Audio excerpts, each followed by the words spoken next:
Muy bien, entonces yo voy a definir el punto de temperatura que estoy leyendo, es decir, bueno, esta es la temperatura inicial.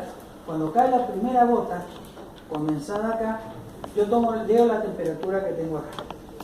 Entonces, ¿qué quiere decir esto? Que teóricamente el líquido que cayó acá, cuando yo lo vi caer, está en equilibrio con el vapor que pasa acá. Y que acá lo único que ha perdido es el calor latente de condensación. Que no hay subenfriamiento. Es decir, esto podemos decir que se me terminó ese mililitro, esa gota de condensar a la salida del refrigerante, la salida del baño de agua. Y está en equilibrio con este vapor que sube. Solo he perdido el calor latente. Entonces, eso es lo que a mí me permite minimizar el error, y el diseño constructivo de esto está hecho de forma tal, las dimensiones, todo en base a la experimentación, para que sea así. Muy bien. Acá yo le coloco una tapita. ¿Para qué? Para centrar y por si hay algún goteo o algo así indeseado, que caiga todo dentro de la prueba. El ensayo, uno le da calefacción, pasa un determinado tiempo, entre 5 y 15 minutos a que caiga la primera gota. Después de eso, los 5 primeros mililitros, está todo normalizado, creo que eran 5 minutos más, y después unos 5 mililitros cada 3 a 4 minutos tienen que ir cayendo.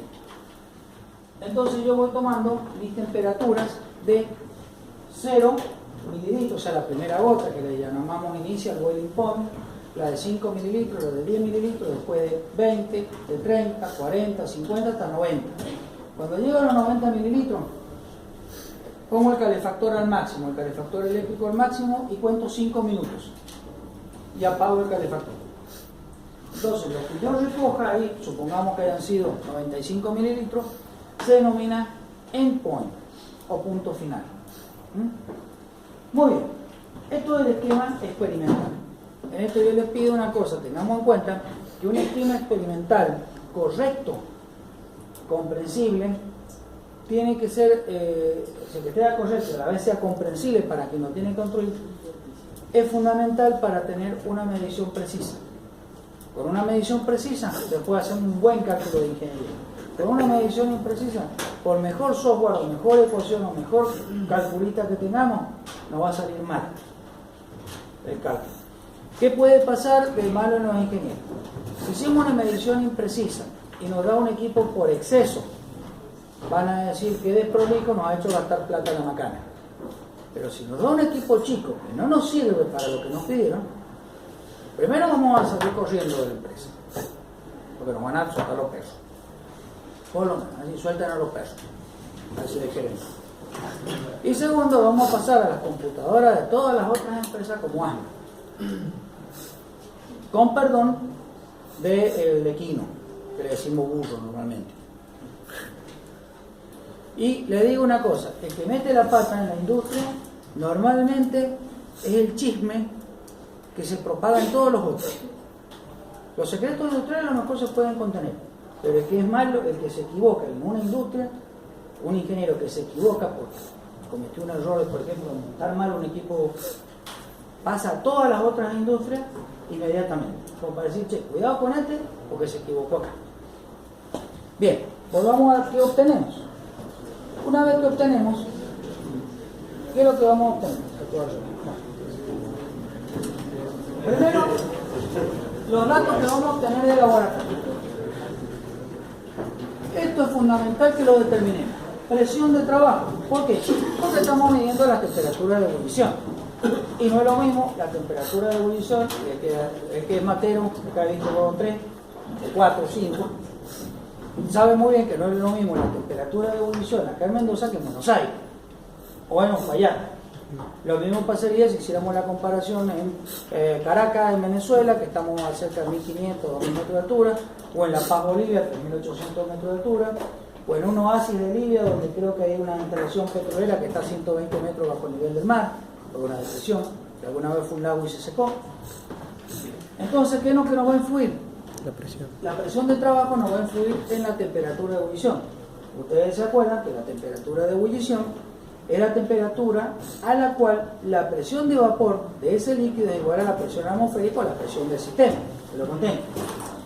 Entonces, si la presión atmosférica es menor, la presión del vapor va a ser menor. ¿Y cómo? Si nos acordamos de la vieja P por V igual a nRT, que en este caso podemos ver la tendencia. Si baja la presión para esto constante, también baja la temperatura que estamos leyendo. Y no es la temperatura normalizada, pues nosotros queremos que todo sea comparable. Vamos al ejemplo que yo les decía al principio, que es una norma de calidad para los combustibles. Supongamos que yo tengo una muestra determinada y decía mandarla a 5 laboratorios del mundo. Y se olvidan de hacerle la corrección por temperatura, por presión atmosférica. Entonces, el que mandé allá a Bakú, la capital de, creo que era Azerbaiyán o Georgia, que está a 30 metros bajo el nivel del mar, en el mar Caspio, da que lo que parecía ser un gasoil liviano era un gasoil pesado. Pero la misma muestra en Bolivia, 3.800 metros de altura, me da la curva de una nafta, por las temperaturas, porque no corregí por presión atmosférica. Entonces, para evitar esa variabilidad, yo tengo que hacer la corrección por presión atmosférica. Y, por ejemplo, se puede usar esta formulita que está en la norma. La norma normalmente, las nuevas versiones de la norma, siempre le van a dar la formulita de cálculo, hay una tabla de correlación. No mezclen versiones de norma, o sea, por ejemplo, la norma del 80 no la mezclen para el 90. Y siempre, una norma STM tiene un precio medio de $40 por norma. Así le digo, y se puede comprar por internet con una tarjeta de crédito, porque yo hago a veces cosas así para el área ambiental que trabajo. No es muy caro para una empresa, y tener la última versión de la norma es muy importante, porque así es comparable en casi todos los laboratorios, y todos tienen la última versión de la norma. Volumen de ensayo, muy bien. Volumen de ensayo. Si metimos 100 mililitros, van a decir ustedes, tendrían que salir 100 mililitros al final. Bueno, empezamos, que yo le dije que cuando llegaba a los 90 mililitros, seguía calentando a toda potencia durante 5 minutos y cortaba. En esos 5 minutos puedo haber evaporado lo que me quedaba, o puedo no haber evaporado lo que me quedaba. Lo normal en estos ensayos es que nunca evaporemos todo lo que nos queda en el baloncito. Entonces nos queda un resto. Supongamos yo recuperé en mi probeta, perdón, yo recuperé 95 mililitros. Que teóricamente deberían quedar 5 como en el fondo del balón. Espero que se enfríe el balón, porque tengo que también esperar a que baje el volumen, o sea, se contraiga. De paso no me quemo las manos también. Y lo mido en una probeta, seguro. Qué lindo. 3 mililitros. Y teníamos 95. Entonces, ¿qué pasó acá? 95 más 3 nos da 98. ¿Sí? ¿Qué pasó? ¿No hemos puesto 100? Sí, ¿Qué les pasó a los 100? A los 2 que me faltan, perdón, para llegar a 100. Pregunta de examen, así que presten atención. A ver, vamos con la respuesta. Se escaparon a la atmósfera. ¿Y por qué se escaparon? ¿Cómo? ¿No es un sistema cerrado? Es un sistema cerrado, excepto en la probeta, que algo de aire tenemos que permitir que salga. El sistema experimental es un sistema, teóricamente, desde que el balón y el refrigerante, hasta que llegamos a la boca de la probeta, es cerrado. ¿No se quedaría el refrigerante? No, porque el refrigerante está justo diseñado para que no se quede. La inclinación que usted tiene en el tubito es fundamental. Fíjense ustedes, si me hicieran este tipo de refrigerante,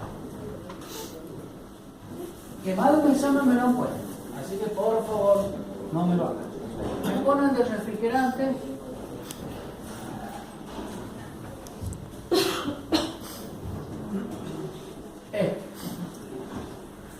al del serpentín.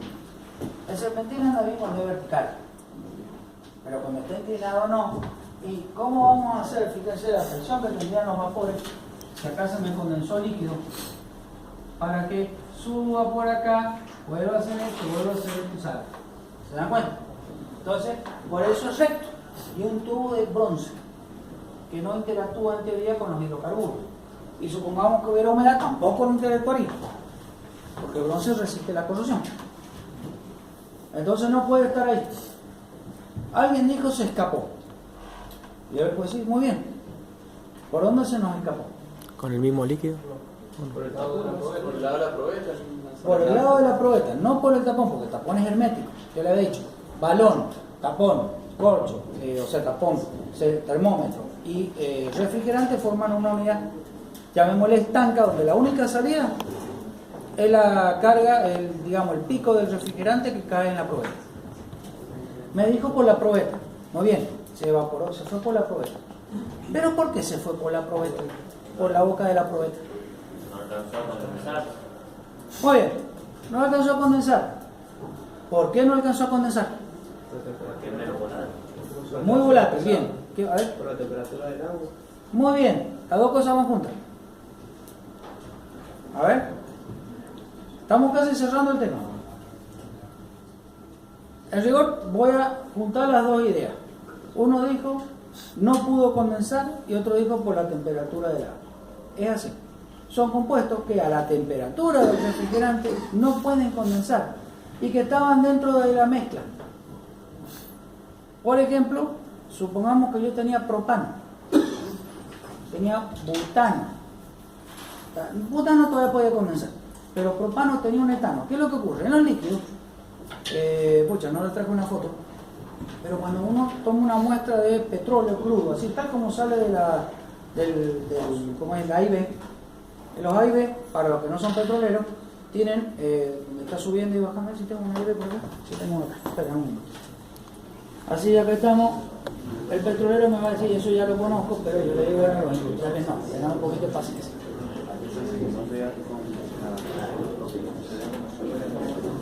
Espérenme un segundito.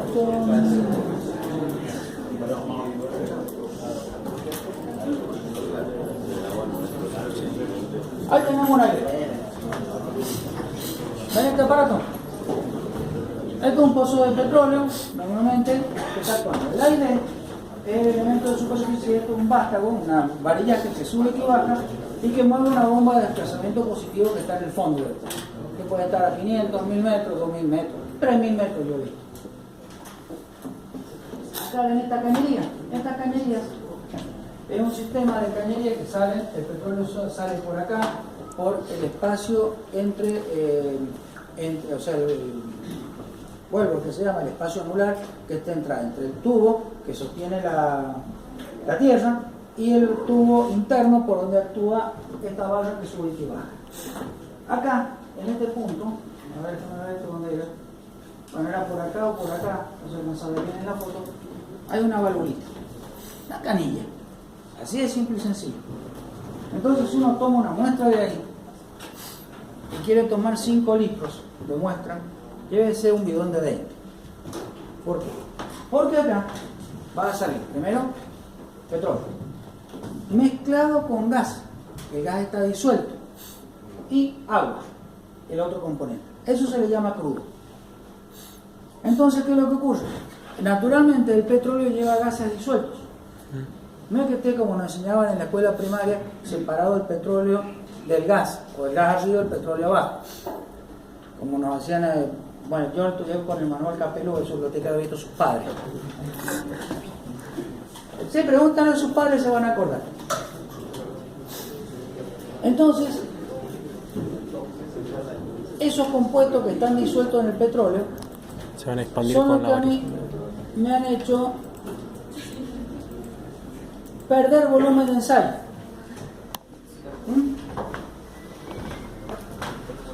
Muy bien. Esta pérdida, yo medí el volumen y dije 2 mililitros. A ver, son 2 mililitros a mi presión atmosférica realmente de gases volátiles que se perdieron. Tengamos en cuenta que son gases volátiles. Tenemos que hacer una corrección por presión atmosférica para decir mi volumen de pérdidas es tal. Entonces ahí corrijo mi volumen de pérdidas. Muy bien. Fíjense que los datos que tengo: presión de trabajo, volumen de ensayo porcentaje destilado en función de temperatura, que ya lo habíamos charlado, la curvita que formamos. Inicio el boiling point cuando cae la primera gota, end point cuando corto el ensayo. Los volúmenes destilados y el residuo. Muy bien. Ya corregí todo eso. Saqué todas esas cuentas. ¿Y ahora cómo arreglo la curva? Muy bien. Empecé. Esta es la curva experimental que yo obtuve. Está exagerada la escala, le digo. Se la he hecho exagerada porque me interesa que la entienda. Cuando hagamos el práctico de laboratorio, verán que no es tan bestia el salto que hay que dar, pero lo quiero ahora que lo entiendan. Bien, esto está la curva experimental. La primera corrección que yo hago es la corrección por presión. Si yo estoy acá en Mendoza, esto se lo voy a subir a la web. Este es PowerPoint.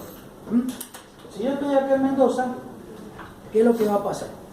Las presiones las temperaturas que yo me digo debido a la menor presión atmosférica y esta vieja ecuación que me lo describe, van a ser más bajas de lo que deberían ser. Entonces, me va a subir para cada valor, para 0, 10, 20 y así sucesivamente, me va a subir un cierto delta T, mi curva. Entonces se me va a situar por allí. Si yo estuviera bajo el nivel del mar, mi curva en cambio estaría por abajo, porque he trabajado a una presión mayor de la que yo debería haber trabajado. Bien, supongamos que yo me hubiera ido a precontinente 1. ¿Saben lo que era eso? Fue un experimento de ciudad submarina en la década del 60. Un grupo de buzos vivió a 10 metros bajo el nivel del mar, en una casa submarina como la que se ve en Los Simpsons, que tenían que hacer la descompresión para salir y todo eso, y si le hubiéramos mandado ahí a hacer el ensayo, como están a la misma presión que el agua del mar, cuando abren la tapa del fondo de la escotilla o tapa, ya mismo decir, el fondo de la base submarina, no se les mete el agua adentro, tiene que estar a la misma presión que el agua que está circundando. Entonces, ahí la curva, en lugar de subir, habría bajado. Y después, ¿cómo corrijo los residuos? Fíjense, yo dije, tengo 2% de pérdida. 2 de pérdida. Supongamos que la corregí por volumen y todo eso. Y que me queden 2. Muy bien, vamos a hacer este razonamiento. El initial boiling point, que yo dije, es la primera gota líquida que vi. Si yo hubiera podido condensar los otros 2 mililitros, no sería la primera gota, sino sería el punto correspondiente a 2%, supongamos. Y el que yo dije 5 sería 2 más 5, 7%. El que dije 10, 12%. Y así sucesivamente. Entonces, ¿qué ocurre? Esta curva se me desplazaría paralela. Estos 2 milímetros. Y esto es lo que implica una corrección por temperatura, por pérdida. Muy bien. Ya con esto tengo todo como seguir el ensayo. Una pregunta. A ver, ahora también pregunta del examen. Díganme, estos 2 puntos. Si yo quisiera saber cuánto era el initial boiling point, perdón. Acá, ¿puedo extrapolar esta curva? No, muy bien. ¿Por qué?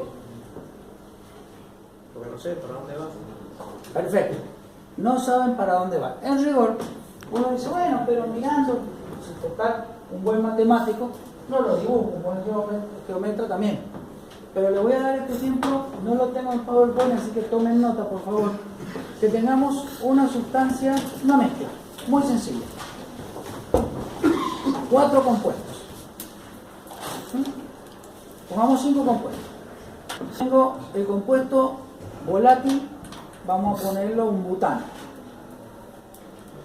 Compuestos condensables, vamos a poner heptano, octano, nonano, decano.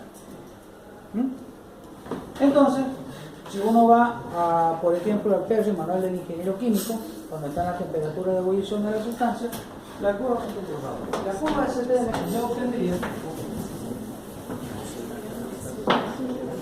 sería una curva de este tipo.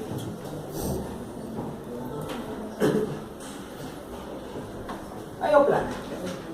O podemos exagerar la cosa y hacerla más plana. Supongamos que fuera así la curva ST. medio plano. Entonces cuando yo la corro, el volumen que corresponde, me va a quedar por ahí. Si yo extrapolo esa curva medio plana, porque los puntos de ebullición, pues son compuestos con puntos de ebullición muy próximos, sigo ahí y leo acá. Y yo le dije que el compuesto volátil es de butano. Y capaz que ahí corresponde a la temperatura de ebullición de un pentano. ¿Se dan cuenta? Si yo extrapolo. Porque la diferencia de temperatura de los compuestos que yo puedo condensar es muy pequeña. Entonces me da una curva con poca diferencia. Supongamos ahora que yo, en lugar de tener esos compuestos, seguimos con el butano como compuesto no condensado. Arrancamos con, por ejemplo, un octano. Después tenemos un dodecano. Después tenemos, por ejemplo, un hexadecano y un icosano. Esta curva así, hecha, tiene esta forma.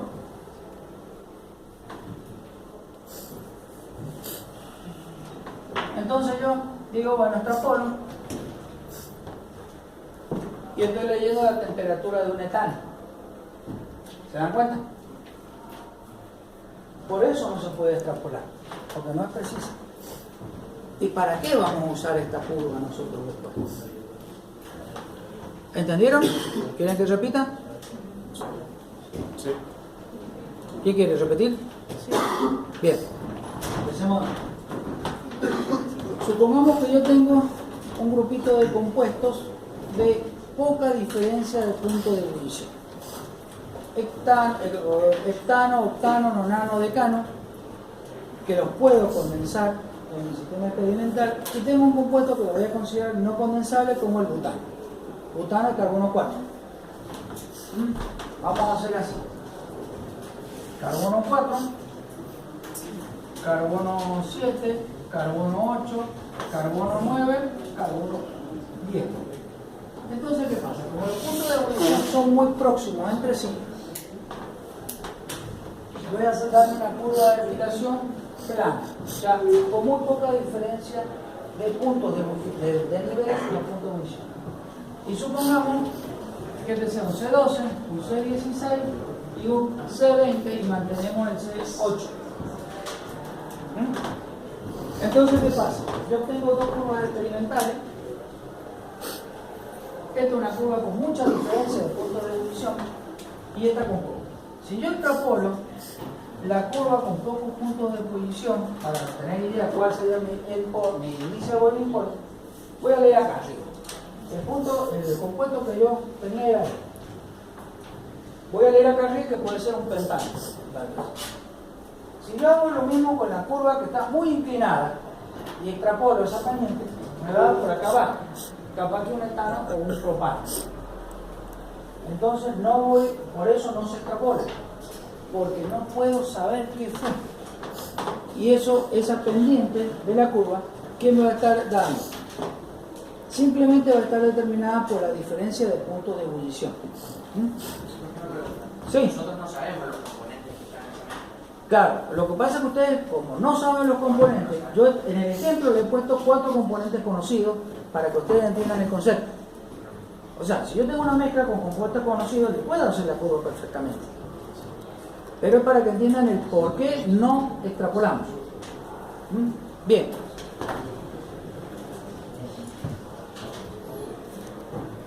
¿Qué hacemos con esto? Porque ustedes me dicen, muy bien, muy bonito, profesor, pero ¿y qué hacemos con esta historia? Muy bien, con esta curvita que obtuvimos, tenemos que definir una temperatura de ebullición, porque lo que tenemos es un sinnúmero de puntos de ebullición. ¿Para qué sirve la curva de explicación SPM? Es una propiedad, y esa propiedad que yo tengo, voy a definir con ella una temperatura de ebullición media volumétrica. Esa temperatura de ebullición media volumétrica va a representar la temperatura de ebullición de un hidrocarburo puro hipotético que se comporta igual que la mezcla. O sea, voy a tomar mi mezcla tiene una determinada característica y yo la voy a representarla, voy a modelar como si fuera un hidrocarburo puro, una única sustancia que tiene las mismas propiedades de la misma. Es interesante, ¿no? Cómo simplificamos la cosa.